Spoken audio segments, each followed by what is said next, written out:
Going on, Puerto Rico? So thank you guys all for being here today, sitting through all these talks, so much massive value being shared. And yeah, super humbled to be here. This is the second time that Social Media Week has happened here in Puerto Rico. It happens in cities all across the world. And I'm really, really gracious to the staff who's worked tirelessly to bring this event to Puerto Rico. So yeah, let's clap it up for the organizers and the people who put this together. So my name's Anthony, and I'm the CEO and founder of Disrupt Puerto Rico, and I believe in the future of Puerto Rico.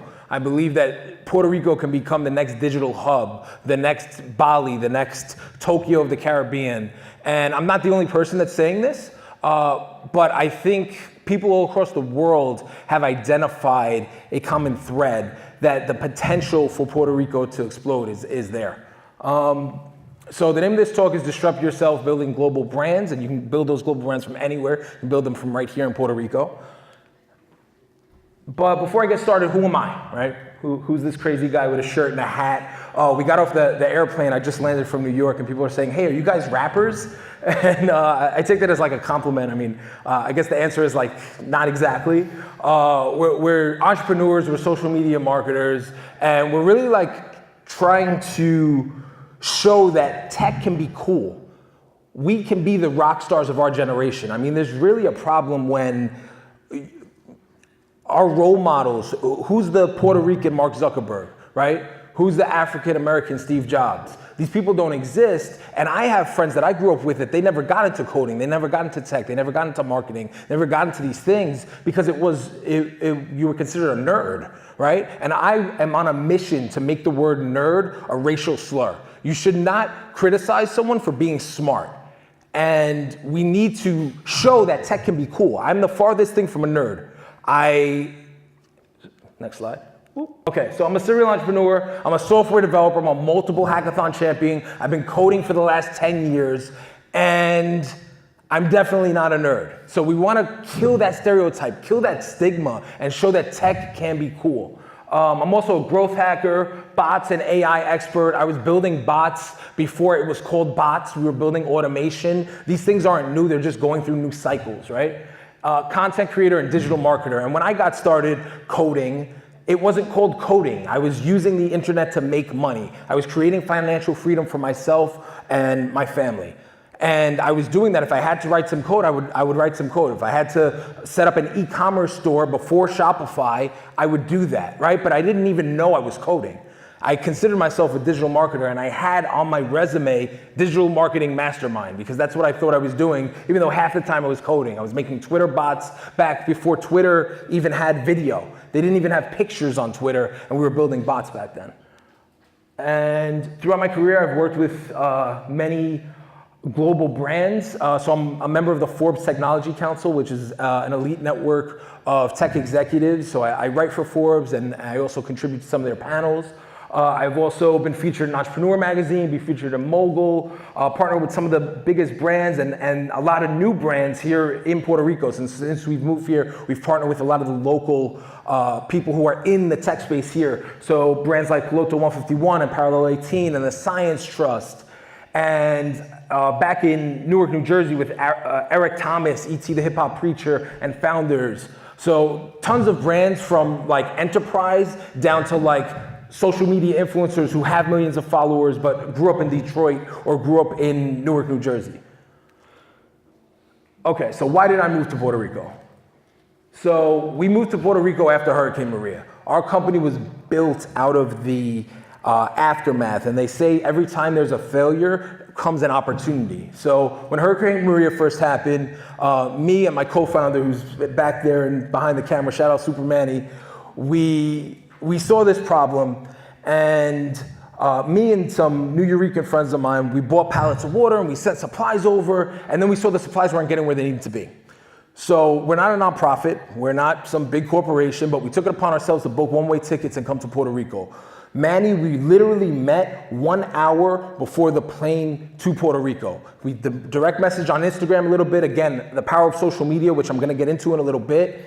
And through a few messages on social media, I convinced him to book a one-way ticket with me and come to Puerto Rico. We gave away 300 solar panel lights. We gave away food, water, and supplies. We went into the mountains, into the cities, and we made the biggest impact that we could. And we were just regular human beings. And I was speaking to someone outside, and we were speaking about this, and he was like, hang on, you're just one dude. I could never do that. And I got mad because I was like, yes, you can do that. You can be the change that you want to be in the universe. Gandhi was one dude. Gandhi was one dude, and he said, the entire country of India, that's my problem. India's 3 billion people. There's only 3 million people on this island, and every single person in this audience has the power inside of them to take responsibility for the island. So it's not just one person, it's millions of people that come together and take responsibility. One of the things that I heard was, hey, somebody should do something about that, right? Somebody, you should call the governor. Listen, I love the governor. I think political people just spoke, but I'm not waiting for the government to save me. You can be your own savior. You can be the change that you want to see in the universe.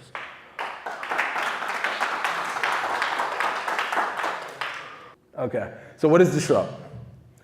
As an organization, we exist to empower the next generation of thought leaders, developers, creators, marketers, and entrepreneurs to learn new skills, grow their careers, chase their passions, and create financial freedom for themselves, their families, and their lives, all while living out their true purpose. Our global campuses and pop-up workshops will help to eradicate poverty worldwide.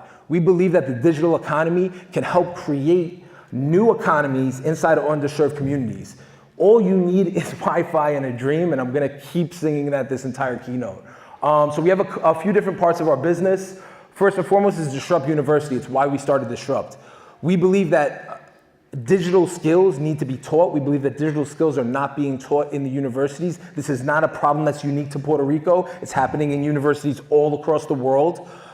College is left behind. In a tech-first, mobile-first environment, where things change every 10 minutes, the curriculum in universities changes every 10 to 20 years. That's a problem, right? How can a university prepare you for Snapchat when Snapchat wasn't out 5 or 10 years ago when they wrote the curriculum? How can it prepare you for TensorFlow or these other AI technologies when those things are less than 4 years old? How can a 4-year degree teach you for technologies that were only released a year ago?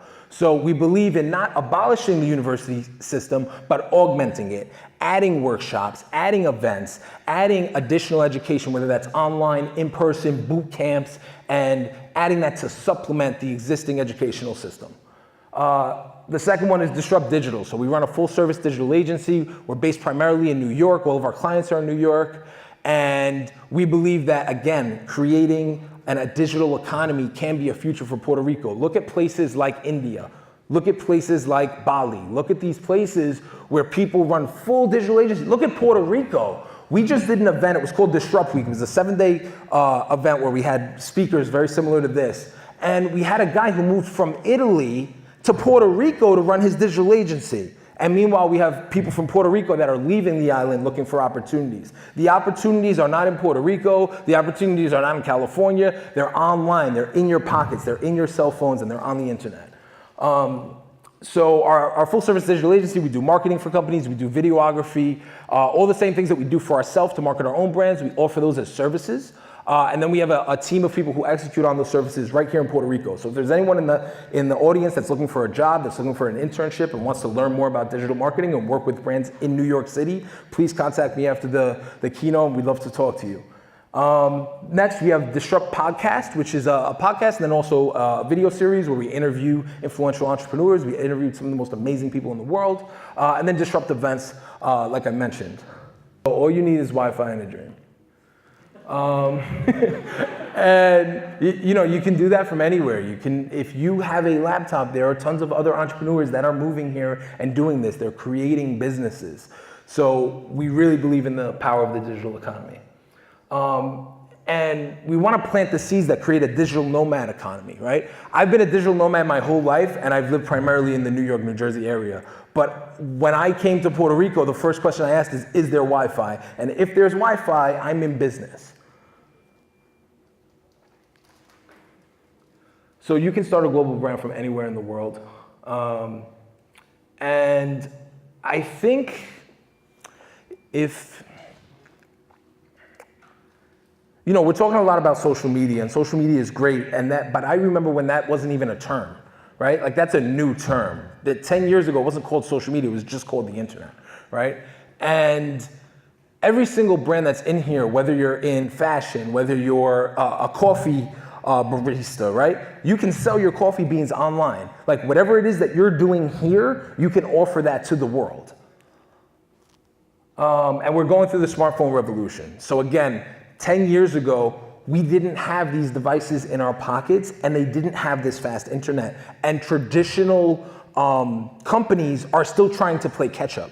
So you can go into the market with a new coffee bean, and Folgers Crystals is not going on Facebook as aggressively as they want to, not going on Instagram as aggressively as they want to, and you can actually dominate new markets.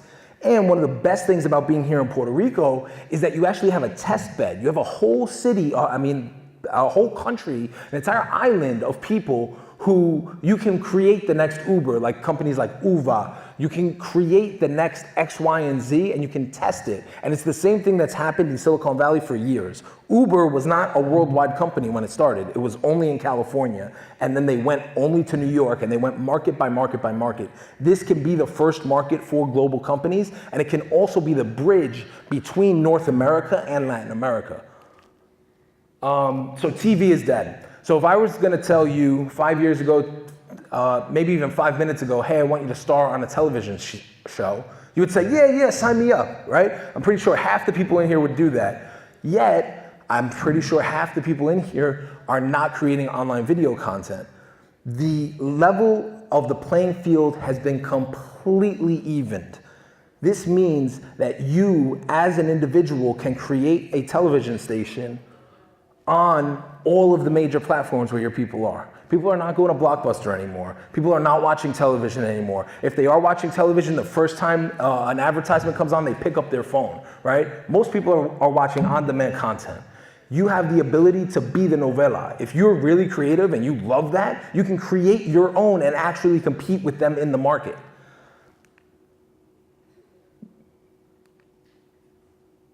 LinkedIn video. How many here knew that LinkedIn had a video platform? Did anyone even know that? Two or three people.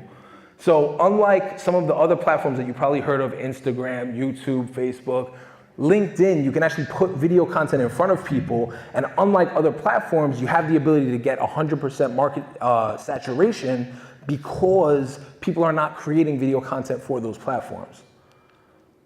So influencers are the new rock stars. Influencers are becoming more popular, more well-known than people on television. If you look at most actors, most actresses, they're not as well-known as they used to be anymore. People are looking to social media for their new rock stars. You connect with the people on social media way more than you do traditional influencers, to the fact that you have people like The Rock who are transitioning, Will Smith, who is transitioning to become a social media influencer because he knows that's how he's gonna connect with his audience. So here are a bunch of names, a bunch of people who have never been on traditional television, maybe more than once, but they're all global household names that have millions of followers, and if they walk down the street in New York City, they are actually chased. Gary Vaynerchuk, he's a social media influencer for entrepreneurship and marketing, right? Grant Cardone, he's a social media influencer for real estate. Sarah Dishi, she's a social media influencer for the creative industry, for people that do graphic design. So much so that she got a brand deal with Adobe, where Adobe pays her a full salary and tells her, do whatever you want, and we'll just pay your salary forever. And just make sure you use Adobe when you do it, right? So all of these are all examples of people who are influencers in their own niche. So it doesn't matter, you don't have to be a social media influencer as a professional. Even if you own a company, if you own a coffee company, you wanna be the Gary Vee of coffee, right? If you own a pizza company, you wanna be the Grant Cardone of pizza. Whatever it is that your brand is, people don't wanna connect to an avatar, they wanna connect to a real person. And you have the ability to create original video content and be the rock star of your industry. So everyone's a personal brand, whether you like it or not. Okay? And it took me a long time to realize that. I don't necessarily like being on the camera just for the sake of being on the camera. I feel funny. Like, we do a lot of social media stuff, and if you actually study my brand, if you follow me, I'm actually making fun of influencers in most of my stuff. So I come on and I say, what's up, Disrupt Nation? My name's Anthony Delgado. I'm making fun of every single YouTuber that I've ever seen. I'm literally like a walking meme to all these people on social media. But the fact of the matter is, if you're not creating a brand, someone else will. And you have a personal brand whether you like it or not. People are gonna Google you before you go on a job interview. They're gonna Google you before you start a new business contract. You're getting Googled. And what you find is up to you. I've gone on job interviews where I've walked in and people are like, oh, you're famous. I watch all your videos on LinkedIn. I've been at coffee shops and people come up, oh, you're famous. You're really freaking huge in New Jersey, New York tech scene. Right? So whether you like it or not, you're either a shitty influencer or you're a good influencer, but you have a personal brand, you have an online brand. And if you don't, you're dead. If I Google someone and I can't find anything about them, I'm not gonna hire them. If you're not on LinkedIn, Facebook, Instagram, if I cannot find you online, I'm gonna get scared. I'm gonna think you're a serial killer.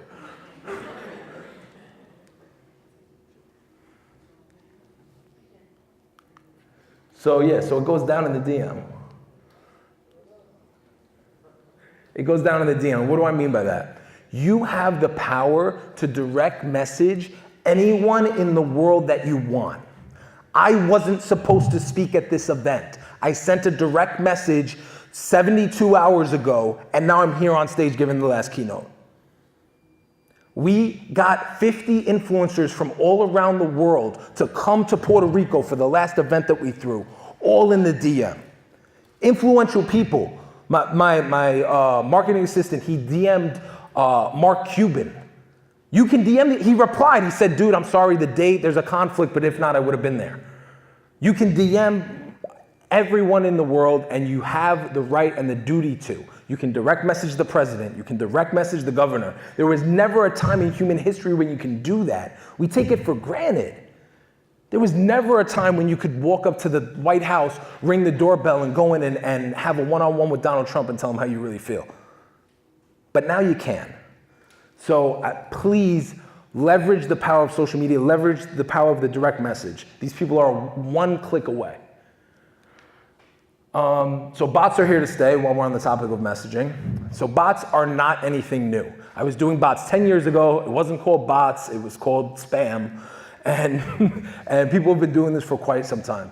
You should be setting up bots for your business to create automations. And part of our agency, we help people set up bots and create automations for their companies. But bots are here to stay. It's gonna be part of human life. And you have two choices. Either your competition does bots, your competition does automation, or you do. And if they do it, they're gonna have a lot lower cost of customer service, and you're gonna be in a really bad position because you're gonna be out of business. And those are the bots. But email and phone are still king. And this is the biggest thing that I wanna drive home of this entire keynote. If you took one thing away, I want you to realize this. Social media is great. Likes are great. Followers, impressions, that's all great. But at the end of the day, if you're building a brand on social media, you're building a brand on rented land. And it's worse than that because you don't even have a lease to the land. At any point in time, Mark Zuckerberg, Facebook and Instagram can choose to pull the carpet out from under you and remove all of your followers. They can close your account. They did it to Alex Jones and they do it to people all the time, right? And you can get banned for doing automation. You can get your account banned for pictures that you post if the company that puts them out doesn't agree with your messaging, right? You can get your account banned, and worse than that, it's the silent killer where your posts are not shown to your actual followers. The only place to get 100% penetration is in someone's email and their phone number. You can automate text messaging. Or pick up the phone and call someone, right? But these are the traditional ways and they're not going anywhere. You can build a brand on MySpace. What happened to all the MySpace influencers? They don't have a brand anymore. The same thing is happening right now on Twitter. There were tons of people, they built their entire career over being a Twitter influencer and being stuck on Twitter. And now people don't use Twitter as much anymore. So now you don't have a company. Now you don't have a company anymore. So at the end of the day, you want to be building your email list, building your phone numbers, and connecting with people outside of social media. Using social media is stealing all of your data. I have news for you. All of your data, Mark Zuckerberg is selling it. That's part of his business model. He said it at Congress. He said, we sell ads, Governor. He sells your data, so your job is to take as much data as you can from these social networks and remove it and put it back in your own control. And the last thing I'm gonna leave you with is patience is key, right? People think they're gonna build a global brand overnight. It's not a marathon. It is no, the other way around. It's not a sprint, it's a marathon, right? You wanna be taking steps every day. I've been building my brand for 10 years and I'm not done yet. And at the end of the day, Facebook wasn't built in a day. It wasn't even built in a decade. They're still adding features every day. When they launched, they didn't have the like button for 5 years. Could you imagine using Facebook without the like button? They didn't have it for 5 years. They didn't have messaging for almost 10 years, right? So when you're building your company, whether you're building a brand, you have to realize that it's brick by brick. There are no shortcuts to success. And on that, I encourage you all to disrupt yourself. Thank you. Great job.